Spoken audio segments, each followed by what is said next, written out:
Disorot lagi, Indra Kents pernah sesumbar mau bayar utang negara. Sebelum terseret kasus dugaan penipuan binomo yang menjadikannya berstatus tersangka, Indra Kents pernah sesumbar ingin membayar utang negara. Dalam video viral yang ternyata merupakan bagian dari tayangan Lapor Pak itu, Surya Insomnia sempat bertanya tentang keinginan Indra Kents yang belum terwujud sampai saat ini. Indra kemudian menjawab semua impiannya sudah terwujud, hanya tinggal membayar utang negara. Jawaban Indra Kents itu membuat Andre Taulany dan Wendy Cagur terkejut. Video tersebut langsung ramai dibanjiri komentar netizen.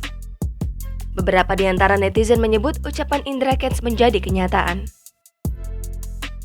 Sebagai informasi, Indra Kents saat ini ditetapkan sebagai tersangka atas kasus dugaan tindak pidana judi online atau penyebaran berita bohong melalui media elektronik dan atau penipuan, berbuat curang dan atau tindak pidana pencucian uang. Sejumlah aset milik Indra Kents dari rumah mewah seharga 30 miliar rupiah hingga mobil Tesla dan berbagai jenis supercar lainnya juga telah disita.